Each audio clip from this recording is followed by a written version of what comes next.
¿Qué significa ser débil y qué significa ser fuerte? A lo largo de la historia de Demon Slayer, muchos personajes han respondido esta pregunta con sus acciones, con su sacrificio o con su odio, pero nadie encarna esta contradicción de manera tan dolorosa como Akaza, un demonio que despreciaba la debilidad con todo su ser, y que al mismo tiempo fue víctima de ella desde el día en que nació. Su primera aparición fue tan impactante como fugaz. No era un demonio cualquiera. Akaza es la tercera luna superior. Es un demonio que no puede concebir un mundo donde los débiles tengan valor. Y del otro lado estaba Rengoku, un hombre que defendía con cada respiración la belleza de la vida. Rengoku era la belleza de vivir y Akaza la obsesión por la fuerza. Y aún así, el sol fue devorado por la noche. Akaza venció, y en ese triunfo demostró que tenía razón, que las ideas no son nada ante la fuerza. Akaza había demostrado que ni la luz más brillante era suficiente para detenerlo, pero en la oscuridad del castillo infinito, esa herida se convertiría en un campo de batalla. En medio de ese laberinto imposible, Akaza se cruzó con dos cazadores que marcarían su destino: Giyu Tomioka, el pilar del agua, y Tanjiro Kamado. Desde el primer intercambio, Akaza mostró su poder descomunal, golpes que desgarraban el aire, técnicas marciales que habían destruido pilares durante siglos, y entre cada golpe repetía el mismo discurso, una letanía que había convertido en un credo: los débiles no merecen vivir, solo los fuertes tienen derecho a existir. Pero Tanjiro, herido, exhausto, respondió con algo que Akaza jamás había escuchado: tú también fuiste débil alguna vez. Cuando eras un bebé, necesitaste que alguien te cuidara. Los fuertes deben proteger a los débiles, para que algún día ellos también puedan hacerse fuertes. Por un instante, un destello de duda cruzó por su mente. Recuerdos fragmentados, sensaciones olvidadas, pero el demonio los enterró rápidamente bajo su odio. Akaza no era un demonio común. Su fuerza no provenía solo de su cuerpo, sino de algo más. Tanjiro lo comprendió en medio de la batalla. Cada golpe de Akaza parecía inevitable. No peleaba leyendo músculos ni movimientos. Peleaba leyendo la voluntad, el espíritu de lucha de sus enemigos. Para cualquiera, ese descubrimiento hubiera significado la derrota absoluta. ¿Por qué? ¿Cómo ocultar las ganas de luchar cuando tu vida depende de ello? Tanjiro estaba acorralado. Su rabia, su deseo de vencer, todo lo hacía más fácil de detectar. Akaza lo sentía como una llama que no podía ocultarse. Pero entonces, en medio del combate, algo cambió. Un recuerdo atravesó su mente. Su padre, su figura respirando en calma, como si el mundo entero se moviera con él. Y Tanjiro entendió: el secreto no era desear la victoria, el secreto era dejarla ir, liberarse del miedo, liberarse de la rabia, incluso de la voluntad de luchar. Su respiración se volvió perfecta, su cuerpo ligero, su mente clara, y en ese instante accedió al mundo transparente. No había oído, no había miedo, ni siquiera deseos de matar. Su espíritu de lucha se desvaneció. Pero entonces Tanjiro aparece detrás de él, con la espada lista para cortar, pero en lugar de atacar por la espalda, lo llamó por su nombre: Akaza, voy a cortarte la cabeza. El demonio giró, incrédulo. ¿Cómo era posible? ¿Cómo alguien podía desaparecer así? Antes de poder reaccionar, la espada de Tanjiro atravesó el aire y lo cortó. La cabeza de Akaza se separó de su cuerpo. En ese instante, todo lo que Akaza creía invencible se quebró. Después de que su cabeza fue cortada en la batalla, Akaza escucha una voz suave y cálida.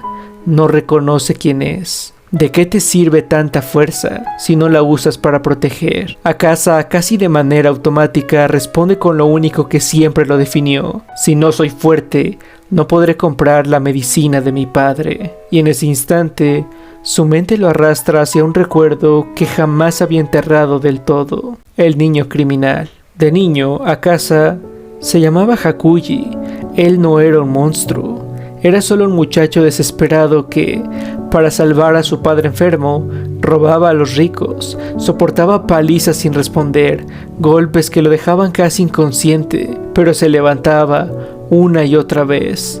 Lo hacía por una sola razón: su padre, un hombre al borde de la muerte. En aquellos días se preguntaba con rabia si los pobres tenían derecho a vivir, porque aunque trabajara, aunque se esforzara, nunca era suficiente para pagar las medicinas que su padre necesitaba, y así robaba una y otra vez. Pero un día, tras recibir otra golpiza, alguien le dio una noticia que lo destrozó. Su padre se había suicidado. Lo había hecho para no ser una carga para su hijo. Le dejó una carta en la que le pedía perdón por su debilidad, rogándole que dejara el camino del crimen y se convirtiera en un hombre decente. Ese día, el corazón del joven Akasa se rompió en 1000 pedazos. Había perdido la única razón que lo mantenía vivo. Lo iban a ejecutar por sus crímenes, pero en un arranque de furia, derrotó a todos sus captores solo con sus manos. Fue entonces cuando apareció un maestro de artes marciales. El hombre se sorprendió. Derrotaste a tantos adultos siendo apenas un niño.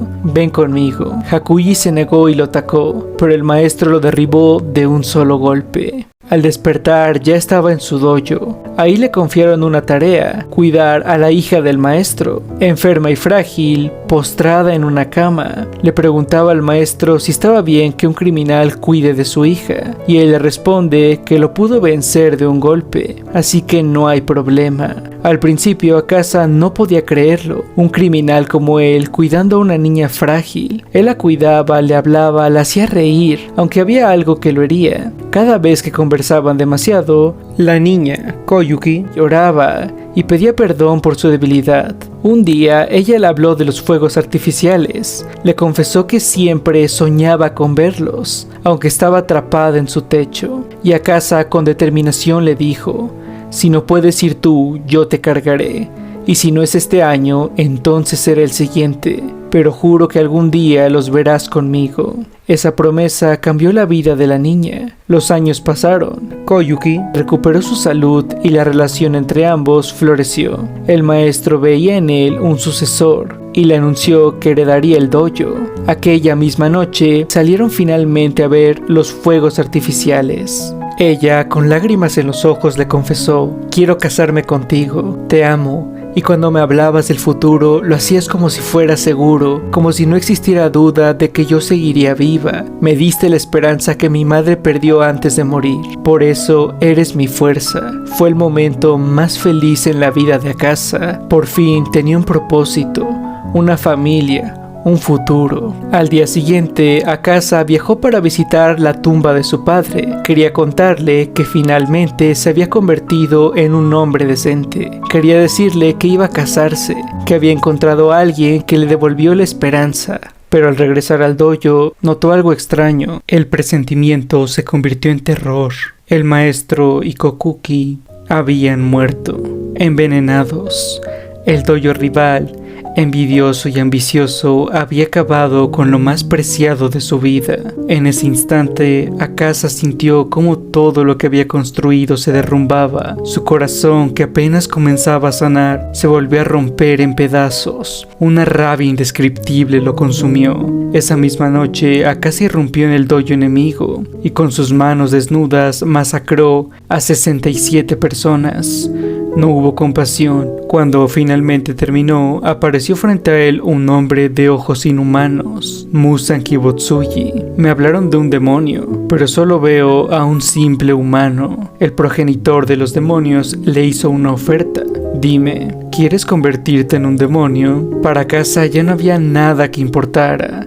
Sin familia, sin amor, sin futuro. Respondió con frialdad: ya no me importa nada. Y así, el joven que alguna vez robaba para salvar a su padre, que cuidó con ternura a la mujer que amaba, murió, y en su lugar nació la tercera luna creciente, Akasa. En el campo de batalla, el combate parece haber terminado.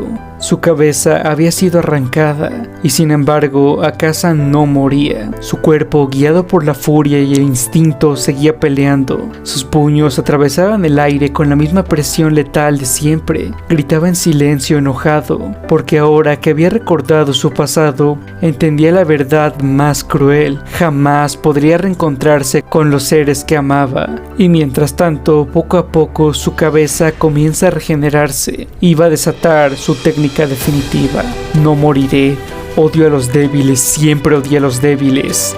Rugía con una voz quebrada. Y de repente Akasa dice: no, siempre ha habido alguien débil, al que siempre he tenido que matar. Su técnica definitiva se desató, pero la dirige hacia él mismo. Mientras él se gritaba débil, todos habían muerto, porque nunca pude protegerlos. Él se dice a sí mismo: para de regenerarte, para, yo ya he perdido. En ese instante Tanjiro le cortó la cabeza, de frente, sin trucos, sin engaños. Solo fue mejor que él, y Akasa reconoció su derrota justa. Fui débil, siempre fui débil. Y en ese momento, entre la vida y la muerte, una voz volvió a alcanzarlo, dulce, cálida. Era ella. Bienvenido, esposo mío. Akasa rompió en llanto.